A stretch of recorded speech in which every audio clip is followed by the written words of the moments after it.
Bonjour à toutes, bonjour à tous. Bienvenue donc pour ce webinaire qui concerne la société Inventiva. Le webinaire animé par Frédéric Crenn. Bonjour Frédéric. Bonjour Christian. PDG et cofondateur de l'entreprise. Frédéric reviendra juste tout à l'heure un petit peu sur l'historique de Inventiva, bien évidemment, son parcours depuis sa création et puis bien évidemment ses développements pour les années à venir. Inventiva qui cote au compartiment B, donc c'est l'Eurolist, marché officiel de la Bourse de Paris. C'est une valeur qui est éligible au PEA et PEA-PME. Voilà, elle cote à Paris, donc elle cote aussi à New York, peut-être qu'on en reviendra. Juste pour vous signaler que vous pouvez poser vos questions dans l'onglet questions. Alors bien évidemment, il n'y a pas les noms et les prénoms de tous les participants, d'accord. Et donc vous ne verrez pas les questions des autres, justement pour raison de protection des données. Par contre, n'hésitez pas à poser vos questions. Je les poserai directement à Frédéric, si bien évidemment ça parle un petit peu du thème qu'il sera en train de développer. Sinon, je les reprendrai à la fin. Voilà, donc bonjour Frédéric, bonjour Christian. Bienvenue. Est-ce que déjà vous pouvez nous raconter un petit peu l'histoire d'Inventiva? Je crois qu'il remonte à plus de 10 ans maintenant. Oui, exactement. Bon, écoutez, je vais vous présenter la société rapidement et aujourd'hui je vais vous parler bien sûr d'Inventiva, mais surtout d'une maladie qui s'appelle la stéatose hépatique non alcoolique, plutôt NASH ou maladie du foie gras. Donc l'historique, alors c'est simple, nous on a démarré en 2012, quand avec Pierre Broca, on est deux cofondateurs, on a repris le centre de recherche et développement des laboratoires Fournier, donc, que nombreux d'internautes doivent connaître. Et donc on est reparti, on a repris ce centre qui, selon nous, avait énormément de valeur. Et on a décidé de commencer à le développer. Et les premières années, vraiment jusqu'en 2017, 2016, 2017, ont été consacrées à développer soit des partenariats avec AbbVie ou Boehringer Ingelheim, qui sont deux grosses pharma dans notre secteur, et également à développer notre propre portefeuille. Et on a lancé deux programmes cliniques. L'un dont on parlera de façon étendue aujourd'hui, qui est avec l'anifibranor dans la NASH, et un deuxième avec l'odiparcil dans la MPS6. Ensuite, les périodes suivantes, entre 2019 et 2023, on a vu bien évidemment le retour de nos investissements avec une série de nouvelles positives. Dans la NASH avec l'anifibranor en 2020, 2021 le début de la phase 3 et puis cette année encore des résultats positifs dans une étude de phase 2 dans le diabète. Alors juste, j'ai déjà une toute petite question. Est-ce que vous pouvez préciser ce que signifie NASH? Ah, la NASH, c'est la... Donc, c'est vrai que vous avez tout un tas de jargon, il faut que les gens comprennent. NASH, alors ça veut dire stéatose hépatique non alcoolique. Donc je reviendrai, mais en fait, c'est des patients qui développent une cirrhose du foie, mais ce n'est pas dû à l'alcool, c'est dû au diabète, au style de vie, à l'obésité, etc. D'accord. Donc c'est ça. Et c'est connu soit comme maladie du foie gras ou maladie du soda. Donc voilà, donc je parlais des résultats bien sûr cliniques, et puis tout ça a été accompagné par de l'investissement. Et donc 2017, vous en avez parlé Christian, c'est introduction en bourse Euronext, avec une très belle levée, environ 50 millions d'euros. En 2020, grand succès, 100 millions de dollars levés au Nasdaq. On est une des seules, on est 4-5 à être listés au Nasdaq dans les biotech françaises. Et puis ces dernières années, c'est plutôt du non dilutif. On a eu en 2022 un crédit de la BEI, 50 millions d'euros, l'un des plus importants de la banque. Et puis cette année et l'année dernière, on a signé deux contrats importants de partenariat pour l'anifibranor avec Sinobiofarm en Chine, 12 millions de dollars à la clé. Et il y a quelques mois, avec une société qu'on a créée au Japon, Hepalis, et 10 millions de dollars pour nous à la clé. Donc ça, c'est vraiment un peu le cadre général. Et donc, qu'est-ce qu'Inventiva aujourd'hui? C'est donc une équipe d'environ 120 personnes, une centaine à Dijon où est notre laboratoire et une vingtaine aux États-Unis. Une équipe expérimentée, on a 80-90% de chercheurs, de développeurs, enfin, tous des personnes qui connaissent ce monde. Un centre de recherche de 12 000 m², c'est vraiment au standard de la Big Pharma. Une chimiothèque, c'est-à-dire c'est des molécules qui nous sont propriétaires, environ 240 000 molécules. Donc vraiment un très bel outil en place. Et puis bien évidemment l'anifibranor en phase avancée. Alors, je parlerai de l'ANI, mais il ne faut pas oublier que par derrière, il y a d'autres programmes. L'odiparcil, qui est un programme clinique de la MPS, les mucopolysaccharidoses, la maladie de Marotolamie. Et après, des programmes plus early, en discovery, c'est-à-dire encore en phase préclinique, dans les maladies, dans le cancer ou dans des maladies fibrotiques. des programmes très importants, parce que c'est notre futur. Donc les premiers relais de croissance, c'est les programmes cliniques, mais par derrière, au fait, il faut travailler sur la préclinique. Bon, aujourd'hui, moi, je vous parlerai que de NASH et de l'anifibranor. D'accord. Ok, bon, on n'a pas de problème. Mais justement, l'anifibranor, déjà, qu'est-ce que c'est? Et est-ce que vous pouvez revenir sur l'état de développement? Aujourd'hui, je crois qu'il est en phase 3, non? En phase 3, oui, tout à fait. Je vais vous l'expliquer, mais avant, j'aimerais vous parler de la maladie. Oui, parce qu'au moins qu'on comprenne. Voilà. Vrai, oui. Alors ça, je vais un peu simplifier. Ça, c'est un peu le parcours entre un foie sain et un foie qui a de la fibrose et de la cirrhose. Ce qui est important à savoir, c'est qu'il y a environ entre 15% et 30% de la population qui va développer de la stéatose hépatique, c'est-à-dire ils vont accumuler de la graisse dans le foie. Et ensuite, il y en a environ 10 à 40% qui vont développer une NASH. Et dans la NASH, il y a sans fibrose, c'est-à-dire il y a uniquement de la graisse et de l'inflammation. Et puis, il y a d'autres patients, par contre, qui vont évoluer, qui vont avoir de la fibrose. C'est une forme de cicatrisation du foie et qui, dans ses formes plus graves, va conduire à une cirrhose. C'est tout le programme, tous nos efforts, c'est d'éviter que les patients NASH deviennent cirrhotiques, parce qu'une fois qu'on a une cirrhose, ça c'est très difficile de revenir en arrière, et on continue, on peut avoir des cancers du foie, les hépatocarcinomes, et bien évidemment, donc si on n'a pas opérer, en fait, c'est ça, ou une transplantation, ou c'est la mort. D'accord. Donc, voilà. Donc ça, c'est un peu la maladie. Alors ce qui est important à savoir aussi, c'est qu'il y a différents stades de fibrose. Ça va de F0 jusqu'à F4. F4, là, on a une cirrhose. Et vous voyez dans la slide, on voit le taux de mortalité en fonction de la fibrose. Et donc on voit que plus la fibrose augmente, plus les causes de mortalité sont importantes. Et on sait à peu près combien aujourd'hui dans le monde il y a à peu près de gens atteints. Je suis tombé sur un chiffre, genre 444 millions de personnes dans le monde atteintes de NASH. Ça m'a l'air un peu énorme. Je crois que pour 2030, on estime à 100 millions de personnes, ce qui est déjà énorme. C'est environ 6 à 7% de la population adulte dans les pays les plus développés qui sont atteints de cette maladie. Et souvent, les gens ne savent pas qu'ils sont atteints, c'est ça, de cette maladie Non, il faut faire une biopsie du foie, donc il faut biopsier. Bon, heureusement, pour le patient, il y a des signes, il y a des prises de sang qui peuvent indiquer le risque de développer la maladie, mais pour le moment, le mieux, c'est de faire une biopsie. D'accord. Alors, un dernier point sur la maladie, vous verrez que je vais vous parler de la résolution de la NASH. Au fait, cette maladie s'accompagne de stéatose, c'est-à-dire d'accumulation de graisse, d'inflammation et de ballooning. La ballooning, au fait, c'est des cellules qui grossissent, qui prennent la forme d'un ballon, et c'est le début de la mort cellulaire. Et donc, on va parler de résolution de la NASH quand il n'y a plus de ballooning et quand l'inflammation est réduite. Donc, voilà pour la chose. Et après, quelques chiffres importants. Un patient sur 5 va développer une cirrhose dans les 2 ans, quand ils sont F3. Donc là, il faut intervenir. Et quand vous avez la NASH, il y a 10 fois plus de risques de décès pour cause de maladie hépatique. Donc il y a vraiment un très fort besoin. Quelques autres chiffres importants, on parlait de la prévalence. Parlons des États-Unis. Déjà, vous avez environ 70 millions de patients qui ont un foie gras. Donc c'est pratiquement toute la population française qui ont un foie gras. Comme chez nous dans le sud-ouest, mais ce n'est pas le même. C'est pas eux mêmes, malheureusement, c'est pas le même. Non. Donc 70 millions, et puis vous voyez, un grand nombre va développer la maladie, et donc déjà uniquement aux États-Unis, on voit qu'il y a environ entre 5 et 12 millions de patients qu'il faut traiter aujourd'hui. Alors, on parlait de transplantation, c'est déjà la deuxième cause de transplantation du foie, et il y a trop de patients par rapport à la disponibilité des foies, donc il faut absolument intervenir. Et je vous disais, 6% de la population active adulte a la NASH. Et vous intervenez comment, du coup, pratiquement? C'est ce niveau commun 3, 2, comment ça se passe? Alors, nous, l'étude, elle a lieu. L'objectif, c'est d'éviter que le patient devienne cirrhotique. Donc, il faut éviter le stade F4. Donc, on commence à traiter quand le patient a une fibrose F2, F3. C'est vraiment le cœur de nos patients sont là.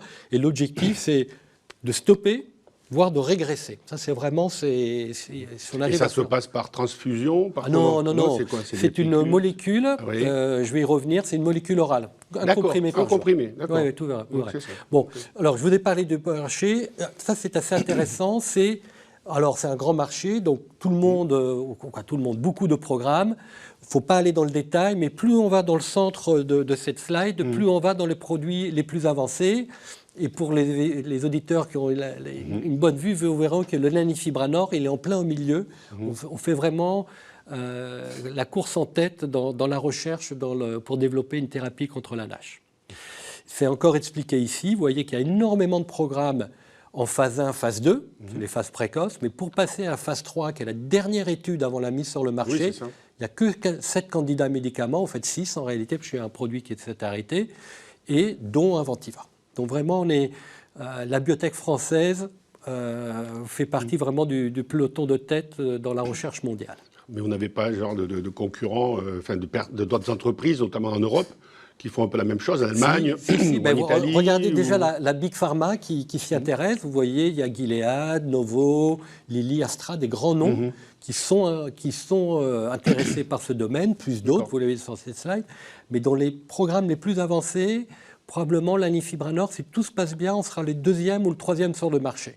Ça c'est clair, on a quand même une molécule qui, vous verrez les résultats, bien efficace. Et en plus, dans la course, on est vraiment dans le trio de tête. D'accord. Alors, lanifibranor, qu'est-ce que c'est? Un peu de science, mais vraiment, je vais être très, très large. Oui, Alors, déjà, c'est un comprimé oral. Ça, c'est facile. Du coup. Une fois par jour, hop, vous prenez le comprimé oral. Il est aussi, on a eu des résultats, on les a présentés aux autorités réglementaires, qui les ont trouvés très intéressants. Ils nous ont désignés comme Fast Track et Breakthrough Therapy. Donc qu'est-ce que ça veut dire? En fait, c'est comme des petites médailles qu'on peut mettre, qu'on peut s'accrocher, et ça permet d'avoir une discussion plus rapide, plus réactive avec les autorités réglementaires, parce qu'ils disent cette maladie est grave, ce produit est intéressant, on va instaurer un dialogue plus actif avec la société. Bien évidemment, il est protégé par brevet. Et puis l'autre chose, sans entrer dans la science, la NASH est une maladie compliquée. C'est bien sûr une maladie du foie, mais c'est des patients diabétiques, c'est des patients qui ont des problèmes métaboliques. Et donc, il faut avoir une approche très globale. Et vous voyez, notre panpipar, notre lanifibranor, a une activité sur l'ensemble des composants de la maladie. C'est vraiment ce qui fait la force de ce composé. Alors, les résultats... Je vais y passer rapidement, mais c'est important. Donc, quand on fait une étude, on fait une biopsie du foie, on traite le patient, et à la fin de l'étude, au bout de 6 mois, dans notre cas, on refait une biopsie, et on compare et on regarde s'il y a eu des progrès. Les autorités réglementaires, ils vous demandent soit de démontrer que vous avez résolu la NASH, il n'y a plus d'inflammation, il n'y a plus de ballooning, soit ils vous demandent d'avoir réduit la fibrose. Et après, si vous êtes exceptionnel, ils vous demandent est-ce que vous avez fait les deux en même temps? Et c'est ça la force de notre étude. Vous voyez que là, on a résolu la NASH dans 45% des patients. Ça veut dire qu'il y a pratiquement un patient sur 2, au bout de 6 mois, il n'a plus de NASH. Il y en a 42% qui ont diminué de fibrose. Ils étaient F3, ils sont F2, ou ils étaient F2, ils sont F1, ils étaient F3, ils sont devenus F1. Donc vous voyez, on va. Et puis on a eu un patient sur 3 qui ont eu les deux. Eux, pareil, entre guillemets, ils sont guéris. Et puis en plus, comme je vous dis, c'est une maladie métabolique. On a amélioré tout ce qui est les enzymes hépatiques. Donc on prend des prises de sang, on voit que tous les gamma-GT, ALT, AST, les transaminases s'améliorent. On a amélioré le bon cholestérol. On a amélioré la glycémie. Et tout ça avec un produit qui est bien toléré. Donc vraiment des résultats qui ont été salués du reste. C'est avec ces résultats qu'on a eu la breakthrough. Après, c'est comment on se compare. Parce que c'est bien d'avoir des bons résultats, mais si les autres sont meilleurs, ça ne nous aide pas trop. Et vous voyez qu'on a des très bons résultats, très compétitifs, et qui s'expliquent par notre mécanisme, encore une fois, qui adresse toutes les composantes de la maladie. Et c'est assez unique. On est le seul dans les composants oraux. Il y a d'autres injectables, c'est-à-dire qu'une fois par semaine, vous piquez. Mais... voilà, vous devez vous injecter. Généralement, dans l'industrie, moi, si on doit choisir entre une piqûre et un composé, généralement, on prend un comprimé. Bien sûr. Voilà. Alors, les résultats, je vais y passer très rapidement. Mais bon, vos auditeurs pourront regarder les slides. Mais vous voyez qu'on a des résultats très importants. Je vous disais, sur le critère primaire, 1/3 des patients qui ont plus de NASH, qui ont résolu la fibrose. C'est pratiquement le double de notre concurrent qui s'appelle Madrigal, qui lui est en train de déposer un dossier, et c'est au niveau des meilleurs injectables. Vous voyez, on est vraiment du solide. Et c'est pareil quand on prend la fibrose toute seule ou la résolution de la NASH. Donc une fois qu'on a ces résultats, qu'est-ce qu'on fait? Donc ça, c'était une étude de phase 2. Puis il nous reste encore une dernière marche à gravir qui est la phase 3. C'est une étude pivotale, c'est-à-dire c'est l'étude avec laquelle on ira voir les autorités réglementaires, on leur demandera, voilà, maintenant on a un dossier complet, on veut commencer à commercialiser. Et donc ce qu'on fait, c'est une grande étude, 950 patients qu'on va traiter pendant 18 mois, les mêmes doses de l'anifibranor de la phase 2B. On n'a pas changé grand-chose à l'étude, sauf qu'il y a plus de patients depuis longtemps. On étudie des patients F2, F3. On a mis également une cohorte exploratoire où on étudie une population plus élargie, des patients même cirrhotiques, donc des patients F4, pour voir si le produit est efficace. Et puis également, à la fin, tous ces patients qui, entre guillemets, font partie de l'aventure, qui font progresser la science, on leur dit, bah, écoutez, vous avez droit à recevoir le produit pendant 1 an. Donc même les patients sous placebo vont pouvoir avoir accès au traitement. Mais après, c'est un traitement qui est genre à vie ou comment Oui, ça se... Oui, c'est ça. un traitement chronique, un peu comme le diabète. Parce que si jamais on l'arrête, on retombe dans le phase 3, phase 4, etc. Exactement. C'est un traitement chronique. Il faut... En fait, c'est une maladie. Soit on change radicalement de style de vie, soit vous devez prendre ce produit à vie pour contrôler la maladie. Il y en a qui n'ont pas le choix. Pardon, il n'y a pas de choix. Oui, tout à fait. Alors, une étude mondiale. On est présent dans 24 pays, y compris la Chine, avec notre partenaire Sinobiofarm. 400 hôpitaux qui, tous les jours, voient des patients, essayent de les recruter. Et on a recruté environ 50% des 900 patients dont on a besoin pour cette étude. Donc c'est quand même une fierté pour nous, pour notre équipe, de savoir qu'à partir de Dijon, on a une étude aux États-Unis, Amérique du Sud, Afrique du Sud, Australie, Chine. C'est quand même assez exceptionnel. En plus, pour vos webinaires qui nous écoutent, on a des résultats qui sont attendus dans pas longtemps, Q1 2024, vers mars, j'espère. On a les résultats d'une petite étude avec la faible dose, et on l'a combiné avec un produit antidiabétique pour essayer de démontrer qu'on arrive à avoir des synergies. Je pense qu'on a, croisant les doigts, des bonnes chances d'avoir des résultats positifs. Et ces résultats arrivent dans pas longtemps, Q1 2024, et ça va être encore une étape importante pour l'anifibranor. C'est juste une petite question. Comment faites-vous pour le recrutement de vos patients, entre guillemets ? Alors, vous avez accès à des bases de données, vous les contactez, comment ça se passe ? Alors, ça, c'est le travail. C'est une très bonne question. C'est un travail très compliqué. C'est le travail, au fait, des équipes cliniques d'un hôpital, donc, qui sont sélectionnés par leur expérience, qui connaissent le produit, qui veulent participer à l'étude.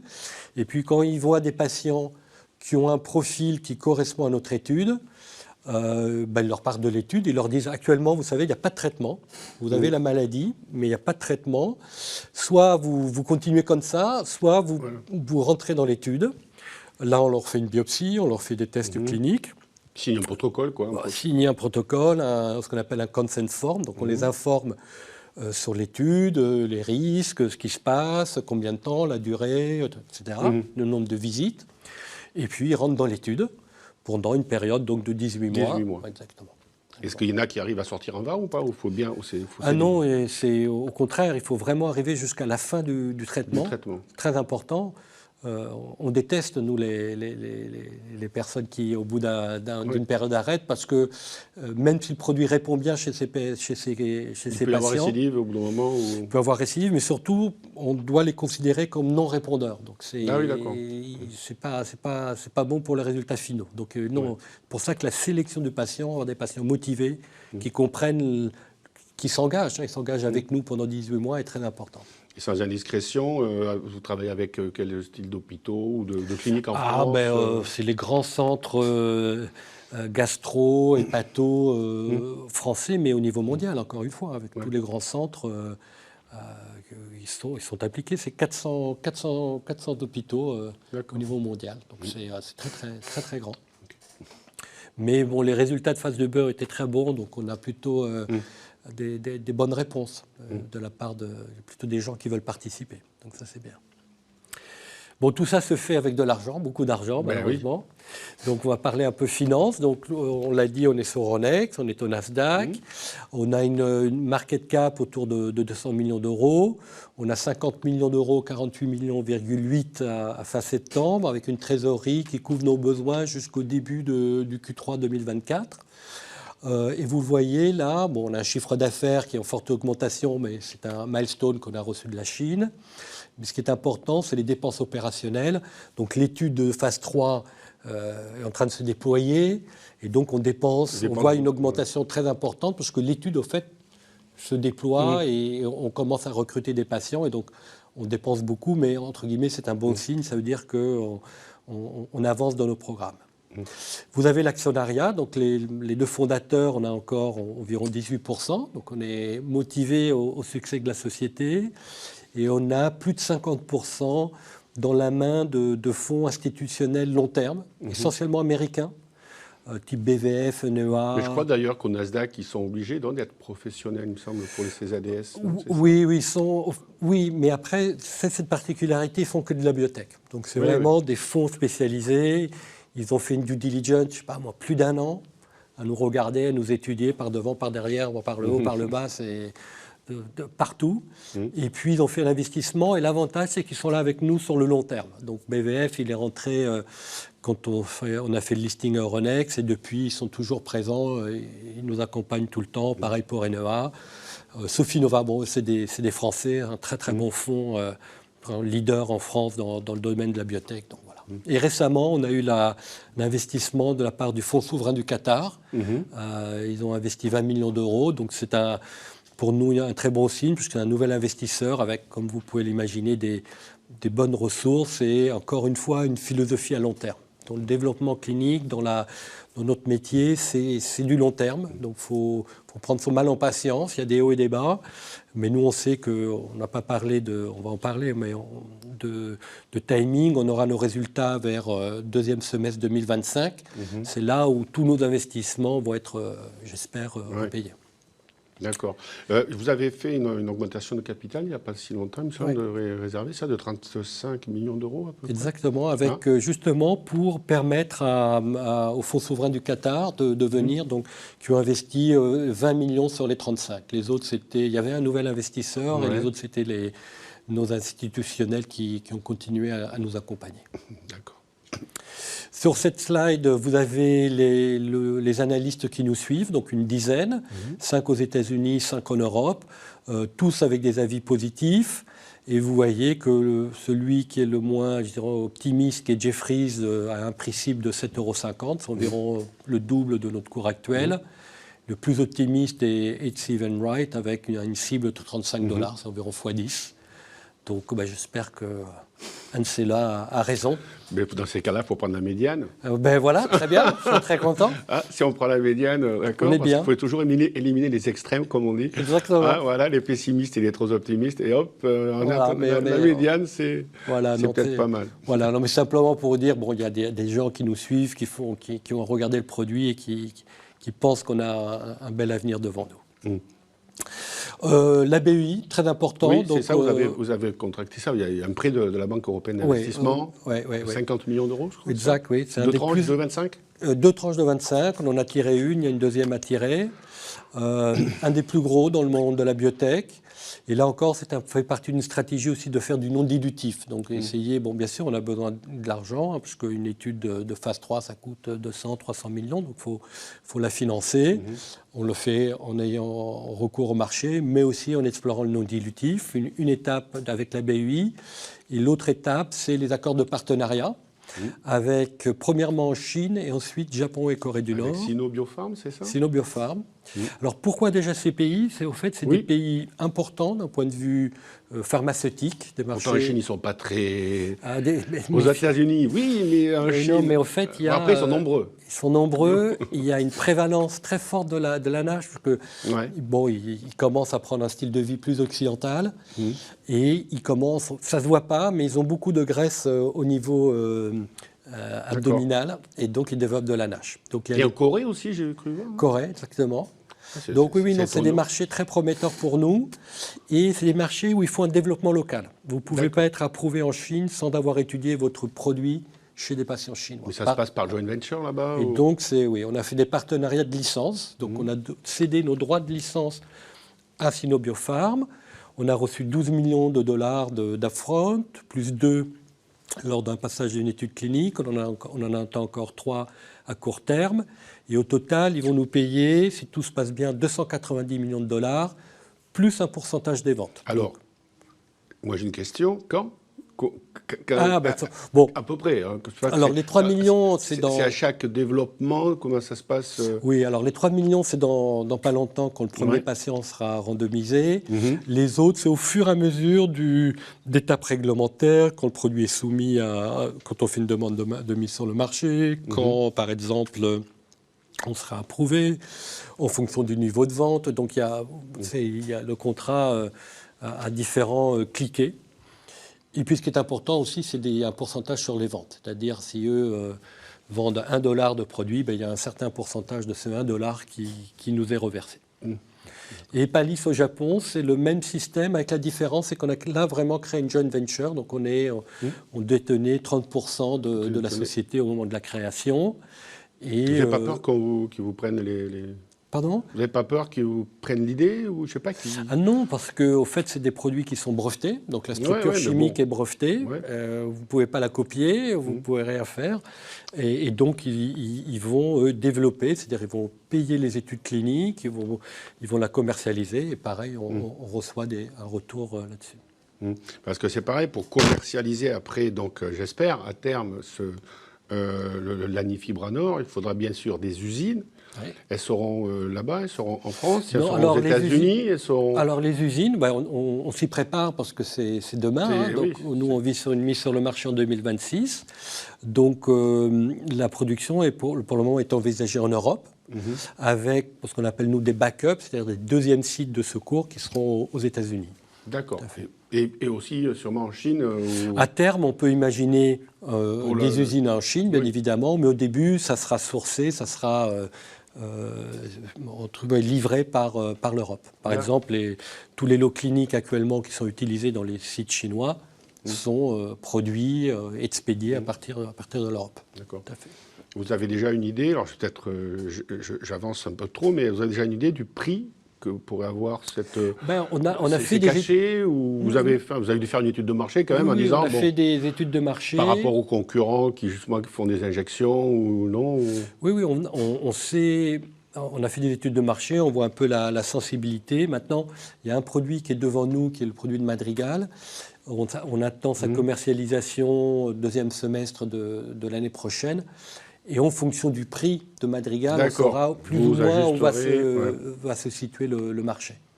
Bon, le marché est estimé entre 15 et 20 milliards de dollars. Donc il y a la place pour un gros nombre de participants. Et vu la taille, ça va être, j'espère, des produits, notamment aux États-Unis, avec un prix raisonnable. Et on va pouvoir accéder à un grand nombre de patients. Donc voilà, j'arrive à la dernière slide, qui est en fait les grandes dates. Alors pour la phase 3, on vise d'avoir identifié le dernier patient cette année. Ensuite, c'est un tunnel de 18 mois pour traiter les patients. Fin de l'étude, premier semestre 25. Et résultat, deuxième semestre 25, avec un dépôt, une demande de marché, de mise sur le marché au premier semestre 26. Et puis à très court terme, là, à la fin du premier trimestre 24, les résultats de la phase 2, Legend, donc de combinaison du lanifibranor avec l'empagliflozin. Est-ce que vous pouvez juste revenir un petit peu sur la trésorerie aujourd'hui et réexpliquer un petit peu comme ça vos besoins et puis votre financement du coup? Donc nous, on a donc une trésorerie qu'on a renforcée dernièrement avec la levée de fonds, notamment avec le Fonds souverain du Qatar, qui couvre nos besoins jusqu'à début Q3 2024. On a la deuxième tranche de la BUI à tirer. Et puis, on a encore un besoin de financer la fin de l'étude. Et donc là, je pense qu'on fera appel au marché, notamment si on a des résultats positifs avec l'étude de combinaison ou une fois que le recrutement est terminé.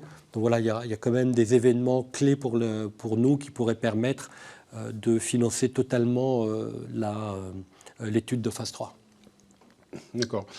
J'ai certains patients, alors, j'ai lu ça dans le communiqué de presse, dans des résultats, qui sont atteints de NAFLD et de DT2, TT2, je crois que c'est diabète aussi. Du diabète, oui. C'est ça, et donc l'anifibranor est efficace aussi là-dessus. Oui, tout à fait. Et la différence entre le NAFLD et le NH? D'accord, alors le NAFLD, c'est le tout début. En fait, c'est un foie gras. Voilà, donc on a de la stéatose. C'est de la stéatose, mais on n'a pas d'inflammation encore, on n'a pas de ballooning et on n'a pas de fibrose. Et on a fait cette étude chez des patients diabétiques avec un foie gras, car une des caractéristiques de tous les patients NASH, de tous, c'est qu'ils ont une résistance à l'insuline. D'accord. Et donc, on voulait démontrer que notre produit améliore... En fait, le corps, il sécrète de l'insuline. Voilà, et vos cellules... pas assez peut-être ou... Non, au fait, vos cellules sont résistantes à l'insuline, donc l'absorbent moins bien. Donc le corps en produit de plus en plus, et puis à certains moments, il n'y en a pas suffisamment, c'est pour ça qu'on fait des injections d'insuline. Et ce qu'on a démontré dans cette étude, c'est que l'anifibranor améliore la résistance à l'insuline. Et ça, c'était vraiment quelque chose d'extrêmement important. Si vous vous souvenez, j'ai fait voir une slide où on comparait notre mécanisme d'action à d'autres produits qui sont comme nous dans la NASH. Et c'est vraiment une caractéristique qui nous est propre et où on a vraiment démontré une très forte efficacité d'amélioration de la résistance à l'insuline, mais dans beaucoup d'organes. On l'a démontré dans le muscle, on l'a démontré également dans le foie. Donc vraiment, c'est une caractéristique qui est très importante. Et par exemple, dans l'étude de phase 2, on avait environ 40% de patients qui étaient diabétiques, diabétiques NH. Et on a démontré que non simplement on résolvait la NASH, qu'on améliorait la fibrose, mais pour ces patients qui avaient en plus du diabète, on les aidait à mieux contrôler leur diabète. Alors j'ai lu des chiffres et vous me dire si c'est vrai qu'apparemment 5% de la population française serait atteinte de DT2 et que en plus, ce pourcentage augmente, c'est à peu près 2 millions de personnes, c'est pas, et qu'en plus, ce pourcentage augmente de 5% chaque année. Alors, ce qui veut dire qu'on passerait de 2 millions de personnes, par exemple aujourd'hui, ou je ne sais plus quand a été faite l'étude, en 2019, à, dans 10 ans, à plus de 3 millions. Ouais. Non, le diabète, c'est bon, tout le monde a connaissance, a des amis de la famille avec du diabète. Oui, effectivement, ça se développe en France, mais au niveau mondial. Et dans la NASH, il y a une particularité, il y a environ la moitié des patients sont des diabétiques, et ce sont des patients qui ont une forme plus agressive, c'est-à-dire on va retrouver plus de patients F2, F3 avec du diabète, et ils progressent plus rapidement dans leur maladie. Donc généralement, il y a un certain nombre d'années qui s'écoulent entre un stade F2 et F3. Cette période, elle est raccourcie quand on est diabétique. D'où l'importance d'avoir cette amélioration à la résistance à l'insuline, puisque ça, c'est vraiment un besoin encore plus fort de trouver un médicament pour les patients diabétiques et avec NASH. Et il est vrai que 20% de cancers du foie ou de cirrhose proviennent de NAFLD. Oui, je ne connais pas le nom, mais le chiffre exact, mais ça m'étonnerait pas. Qui est lui-même 25% apparemment de la population française, ce qui est beaucoup quand même. Ouais, parce qu'apparemment, les gens ne savent pas, comme je disais un peu au début, qu'ils sont atteints de NAFLD. C'est une maladie très grave, alors on n'en parle pas trop, mais c'est vraiment je souhaite à personne d'être diagnostiqué avec NASH, parce que, il n'y a pas encore de traitement, et puis les conséquences sont très sévères. Bon, l'espoir, c'est qu'il y a des produits comme l'anifibranor qui semblent marcher, et donc on s'approche, j'espère, d'avoir un traitement rapidement. Je vous ai donné une statistique, c'est la première cause chez les femmes aux États-Unis de transplantation. Il y a plus d'hommes que de femmes ou plus de femmes que d'hommes. Plus de femmes que d'hommes. Ouais. On a environ 60% de femmes, tout le monde un peu en surpoids et autour de 50-60 ans. D'accord. Voilà. Et dans les pays africains, non? Bon, nous, non, c'est pas spécialement. Il n'y a pas de plus de type génétique en Afrique. Il y en a beaucoup aux États-Unis, beaucoup chez les patients latino-américains, en Amérique du Sud. En Chine, on en a parlé. Donc voilà, c'est vraiment lié à notre style de vie, la malbouffe, l'obésité, le diabète. Il y a une composante génétique, c'est évident. Apparemment, vous avez lancé une initiative conjointe avec Ecosens aussi, il n'y a pas... Oui. Alors, Ecosens. Vous pouvez nous Alors, qu'est-ce qu'est Ecosens? Ecosens, c'est une très belle société française qui fabrique un outil qui s'appelle la fibroscan et qui permet donc, avec l'élastographie, de mesurer par imagerie un certain nombre de paramètres du foie. Et c'est un outil très intéressant pour déjà screener, pour savoir si vous êtes susceptible d'avoir la NASH. Ça, c'est déjà la première étape. Après, on pourra faire dans un deuxième temps une biopsie. Et donc, la première étape, c'est de l'imagerie. Et donc, on a mis en place avec Ecosens une initiative pour mettre à disposition d'un certain nombre d'hôpitaux ces appareils avec une personne qui est formée à leur utilisation pour justement screener des patients que l'on pense peuvent avoir cette maladie et déjà leur dire, bon voilà, vous êtes à risque, vous n'êtes pas à risque, il est temps de vous prendre en charge, voilà un certain nombre d'actions que vous pouvez faire, ou alors il y a une étude clinique, etc. Donc voilà. Donc on a mis ça en place parce qu'il y a un besoin aussi d'éduquer les patients sur cette maladie. D'accord. Juste pour l'anifibranor, bon, lorsqu'il sera sûrement commercialisé, je pense que tout le monde va se poser la question, est-ce que ça va être remboursé par la Sécu? Comment ça se passe? Oui, notre objectif, si on parle par la France, bien sûr, c'est d'être, vu la maladie, le besoin. Il y a une démarche spécifique à faire ou... Oui, bien sûr. C'est déjà première étape les résultats. Ensuite, on dépose une demande de mise sur le marché, et après on négocie avec les différents pays pour le prix, le remboursement, la catégorie, etc. Oui, cette demande mise sur le marché, vous allez la faire simultanément en France, aux États-Unis et en Chine, ou c'est... Alors. Dans le timing, les États-Unis vont venir en premier. D'accord. Et dans la foulée, il y aura l'Europe et ensuite la Chine. Bien sûr. Le gros du marché, dans le monde pharmaceutique, c'est les États-Unis. C'est le marché le plus gros. La FDA est un organisme très réactif et c'est très centralisé. Avec un dépôt de mise sur le marché, vous avez accès à un marché de 300 millions de patients. Oui, bien sûr. En France, 70 millions, un dossier. L'Allemagne, un autre dossier. Donc, c'est plus compliqué. La Chine, il y a beaucoup. Chine, il y a beaucoup, mais ça, pour nous, c'est un peu... On ne connaît pas trop, mais c'est pour ça qu'on a signé au Biopharm, ils connaissent bien. Et non, ils vont s'en occuper. C'est vous qui êtes actionnaire en une partie de Sino-Biopharm, c'est ça ou... Non, nous, on n'est pas actionnaire. Ah non, c'est de Catalyst, d'Hepalis. Voilà, exactement. D'accord. Au Japon, oui, ça c'est... c'est au Japon, ok. D'accord. Est-ce que vous pouvez juste nous dire un petit mot quand même d'Odiparcil? Volontiers, oui. Un petit peu, puisqu'on a parlé de l'anifibranor, mais un petit peu de l'autre médicament phare, entre guillemets, d'Inventiva.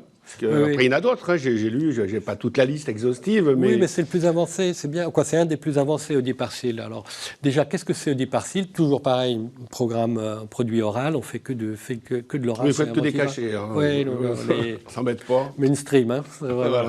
On fait que des comprimés. Alors là, on parlait d'une maladie type la NASH, c'est des millions de patients. Là, on va dans l'ultra rare, l'orphelin. Ah, d'accord. L'ultra orphelin. Chez l'enfant, ça s'appelle les mucopolysaccharidoses, MPS6, de type 6. Oui, parce qu'il y en a 7. Il y en a 7. C'est ça. Là, c'est la maladie de Marotolamie. C'est ça. Et il y a environ, quand on prend l'Europe, les États-Unis, c'est environ entre 800 et 1000 enfants qui sont atteints de cette maladie.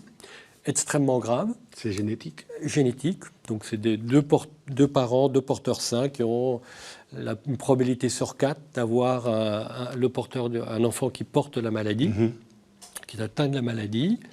Maladie très grave, si on avait un patient MPS6 ici avec nous, il serait 1m20, 1m40, toutes les articulations un peu bloquées, difficulté à bouger, les termes viennent en anglais du corneal clouding, de la cornée, d'opacité cornéenne, des problèmes cardiaques. Donc c'est vraiment une cochonnerie. Et nous, on a un produit qui a vraiment démontré des beaux résultats chez l'adulte. La prochaine étape, c'est d'étudier le programme chez l'enfant. On a validé le protocole et l'approche avec la FDA. Maintenant, on a pris une décision stratégique, c'est de devenir une société NASH. Donc, on se focalise dans la NASH et on cherche un partenaire, une autre société spécialisée dans le domaine ou de créer une spin-off, de créer une nouvelle société avec ce produit pour développer l'Odiparcil. Parce que les patients l'attendent et il y a vraiment un fort besoin. Et là, vous êtes vraiment plus axé sur la NASH, c'est ça Oui, nous, on interne sur la NASH, mais on n'oublie pas Odiparcil. Et il y en a un autre aussi, je crois, j'ai vu la signalisation hypo. Ah oui, vous avez fait vos devoirs, là, Christian. Là. Oui, C'est justement, oui, parce que j'ai dit, il y a 3 grands produits, entre guillemets, dans votre portefeuille, portefeuille Inventiva. Donc, il y a un petit mot là-dessus aussi, parce que je ne connaissais pas. La voie hypo, oui. C'est ça, et c'est pas... Donc la voie EPO, c'est une voie de signalisation dans certains cancers, cancer du foie, du poumon, mésothéliome, cancer de l'amiante. Donc il y a différentes opportunités. On est au stade préclinique, donc on n'est pas encore chez l'homme.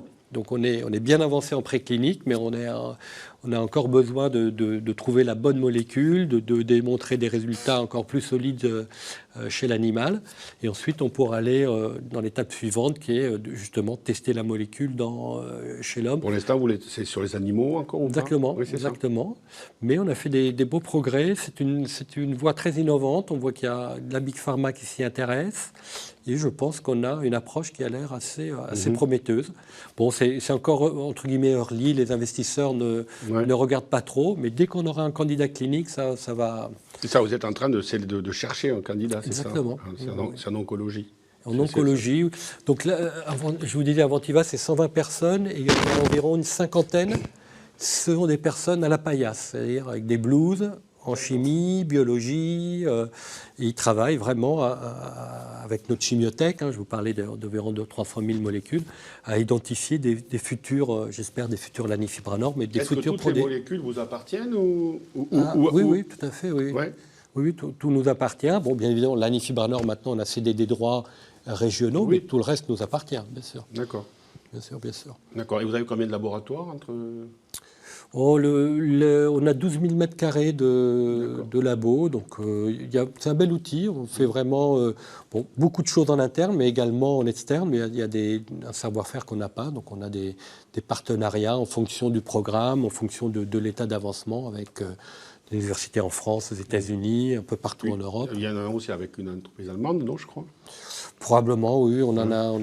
Ça évolue rapidement en fonction de nos besoins. Tout à fait. D'accord. Est-ce que vous pourriez nous parler un tout petit peu, parce que je vois que le temps passe vite, mais nous revenir un petit peu sur les aspects financiers, ce que vous attendez un petit peu pour le chiffre d'affaires, alors, je sais que vous ne pouvez pas faire de chiffrage très précis, bien évidemment, mais voilà, sur les 9 premiers mois, c'était 1,9 million d'euros, je crois, c'est ça, et voilà, c'est comment c'est par rapport à ce que vous étiez fixé au début. C'est comment ? C'est bien Alors, le chiffre d'affaires, ce n'est pas trop une mesure dans notre domaine parce qu'on est une biotech, donc on investit beaucoup pour développer des produits. Donc, on développe du chiffre d'affaires parce qu'on a mis en place des collaborations. Mais c'est déjà bien, comme ça, au moins, vous êtes une des rares biotech à faire des chiffres d'affaires. Oui, non, c'est bien. Là, par exemple, on sait que le chiffre d'affaires va augmenter parce qu'on a reçu 10 millions de dollars de la part des Palises qui ne sont pas encore... plus 3 peut-être de...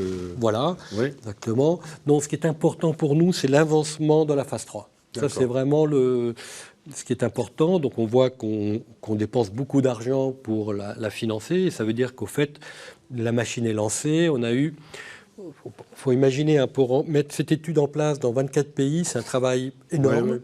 Il faut avoir les autorisations de 24 autorités différentes.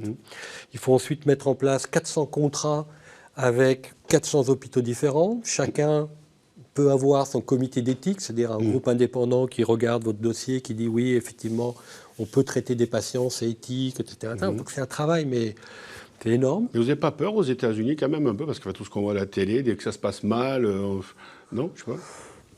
Il faut être... oui, c'est un pays particulier. Oui. On a un produit qui est bien toléré. On fait ça avec des partenaires cliniques qui sont vraiment ce qui te fait mieux dans le domaine. On produit dans les règles, bien évidemment, de l'industrie pharmaceutique. Donc les choses sont faites correctement. Donc je n'ai pas de crainte particulière à ce niveau-là.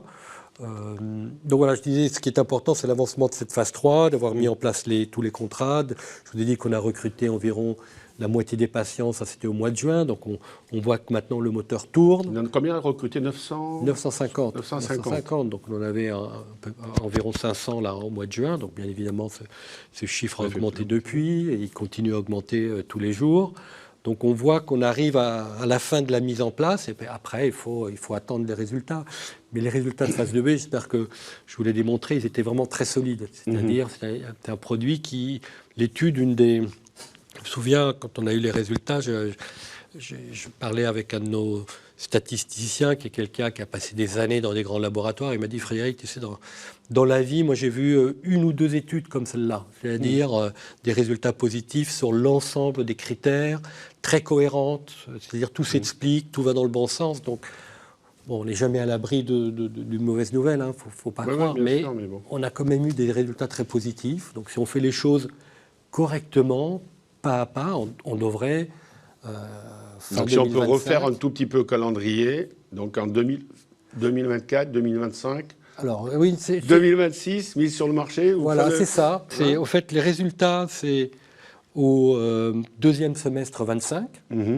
Et, dans la foulée, on va déposer le dossier. D'accord. Alors le dossier, c'est pas ça le dossier, hein. C'est des camions des piles de documents. C'est tout l'historique. C'est pire que pour s'introduire en bourse. Hein. Ah oui, non, c'est énorme.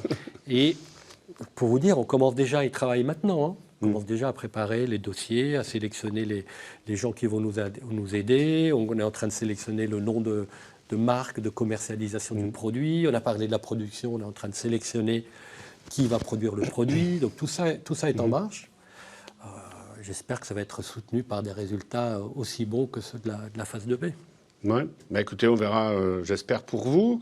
Juste un petit rappel, l'introduction en bourse, c'était le 15 février 2017. Déjà, ça passe vite. Hein. Ouais. C'est bien déjà. Hein. Ça fait 6 ans, 6 ans et demi, bientôt 7 ans, à 8 et demi. Ouais. Avec des hauts et des bas. Des hauts et des bas. Les hauts, c'était autour des 16, 30, un truc comme ça. Et les bas, bon, ben, c'était plus bas. C'était autour de 2. Ouais, on est descendu à 2. Voilà. Donc là, aujourd'hui, j'ai vu, c'était 3,85, 3,86. Voilà, qu'est-ce que vous espérez juste le prix médian, on a dit, c'est ça? Oui, le prix médian. Bon, moi, je ne peux pas commenter les cours de bourse. Alors, bien évidemment, quand je me compare à d'autres concurrents et je vois leur oui, surtout Abbott, par exemple. Enfin, Abbott, remarque qu'il a bien baissé aussi aux États-Unis. Oui, bon, il y a une crise de la biotech. Ça a été compliqué pour tout le monde. Ça a été un peu global, hein, depuis 2 ans. Voilà, moi, je vois des analystes qui nous suivent qui sont plutôt bullish, plutôt buy pour nous, avec des targets de price plutôt bons.